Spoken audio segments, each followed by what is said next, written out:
What's going on, y'all? Welcome back to the Daily Walk with Lance. This is where I take my morning Bible devotional, I record it, and then I upload it and share it with you guys. Like I say before every video, please don't view me as a spiritual leader, pastor, prophet, nothing like that. I'm just the average Joe trying to show other average Joes that if you'll take 20 minutes out of your day, even if it's a busy 9 to 5, you'll start understanding the world better and understanding what God's will is better.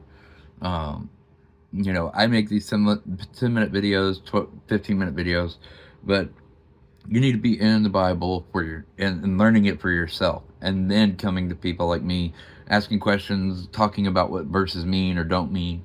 And the only way you could tell if someone's a false prophet is if you studied the Bible yourself. Otherwise, you're going to think everybody's right about everything, and that's just not how it goes. And don't. Nobody else is going to be able to. Like, you're not going to go to judgment and say and blame somebody else. It's going to be between you and God. So while you should enjoy Christian content as much as you can, also know when it comes to salvation, it's on you. It's on you and Jesus. Like, Jesus provided the way. It's just for you to accept and follow it. All right, but let's just get right into it today. We are actually going to be in the book of Job. This is the Bible devotional for April 14th. As always, we're in the New American Standard Bible. We're in the book of Job, chapter 1, verses 1 through 12.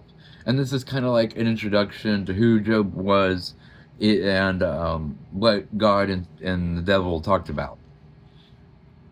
All right, let's get it going. And it says, "There was a man in the land of Uz, whose name was Job. And that man was blameless, upright, fearing God, and turning away from evil.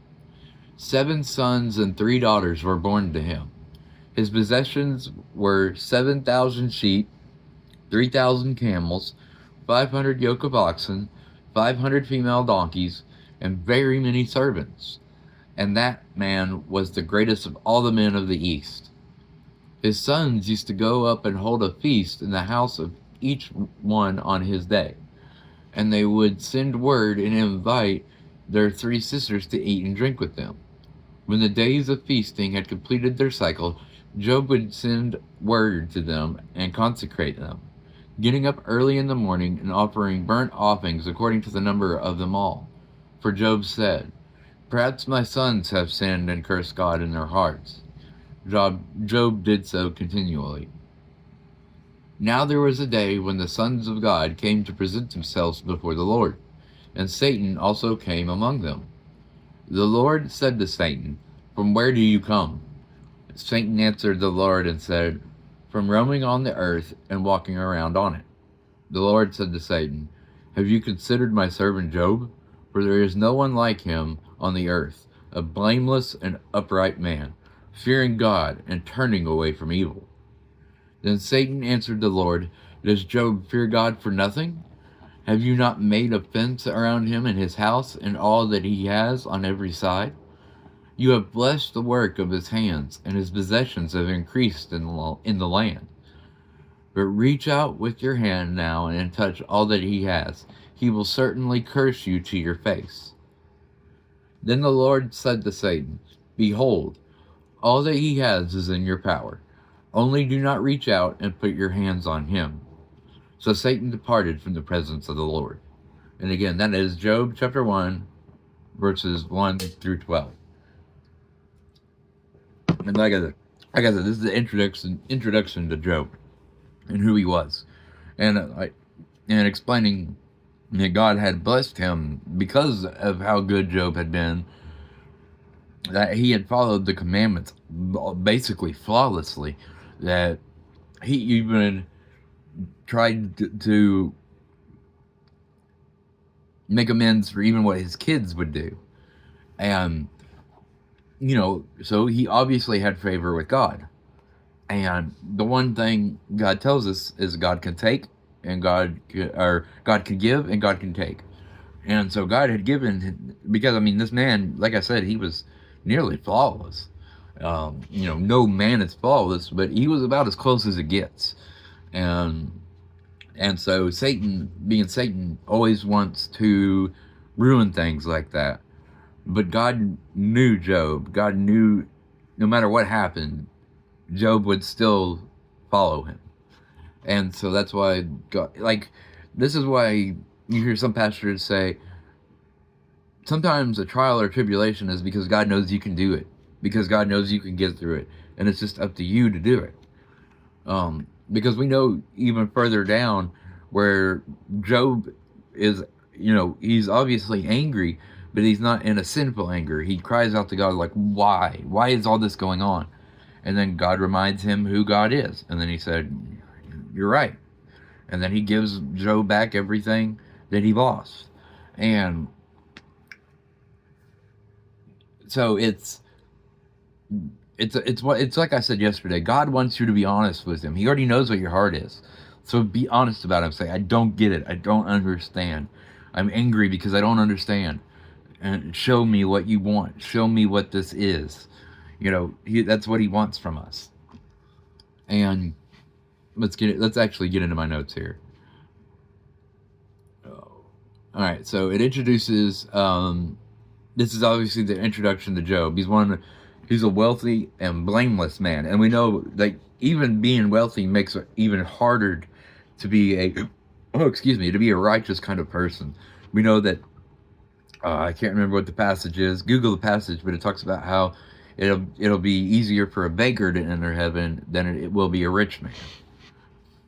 And so this chapter begins with Job's identity, where he was from, what his family and wealth were. He had 10 kids. He had tens of thousands of animals, and to have all that back in ancient biblical times, like it'd be like being Elon Musk or something. It'd be like that kind of level of wealth. And so, let me see. 7,000 sheep, 3,000 camels, that's 10,000. 5,000 yoke of oxen, and 500 female donkeys, that's another 1,000. That's 11,000. And then the servants and his kids, like, he was the epitome of wealth. And he always thanked God for it. And that's why God didn't take things from him because Job did something wrong. God allowed things to happen to prove a point to the devil that those of us that are truly trying to live the way God wants us to, it doesn't matter what the devil does, because we belong to Jesus. We belong to the Lord. And no matter what happens on this earth is temporary. So we're going to, that's why we turn the other cheek, because we know true judgment eventually comes. And that's not something anybody wants to be a part of. Like, you don't want to be separated from God for eternity. It won't be fun. And so the purpose of the test was, it was a divine test and not a punishment. Like, Moses was punished for disobeying God. Job didn't disobey God. This is basically God saying to Satan, the best of my people will never turn, no matter what you do to them. And that's why Job is somebody I use as an example for all kinds of things. Because most of us haven't suffered like Job suffered when he had everything taken from him. And people don't think, they're like, oh, well, something was taken here. No, he lost everything like the same day. He got all of it the same day. So there's obviously people who've lost everything that know what that feels like, but most people haven't. And that's why I'll always, whenever someone's going through a trial, I always point them at Job and say, look, everything Job had, it was taken, but he stayed faithful. That he stayed steadfast. He knew it was a trial. He knew something more was going on, and he was just honest with God. And God was harsh with him. He said, were you there when I laid the foundations of the earth? And then it was like, Job was like, well, you got a point, but I'm still going to serve you. And Job ended up doing exactly what God wanted. And maybe,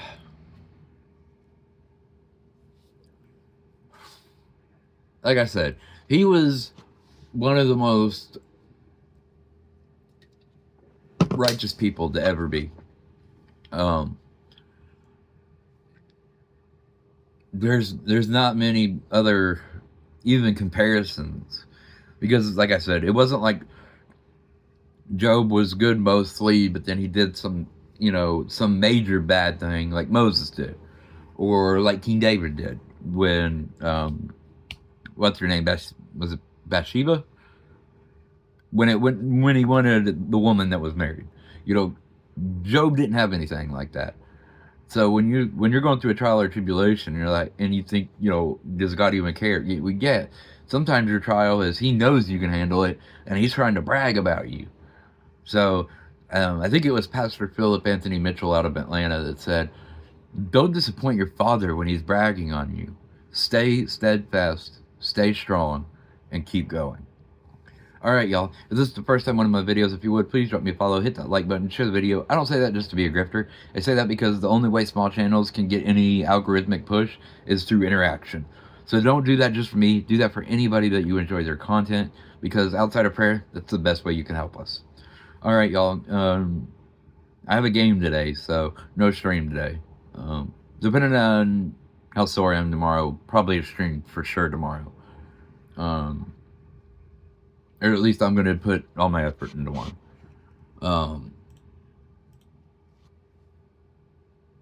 But yeah, I think that'll do it. All right, y'all. I will catch y'all tomorrow.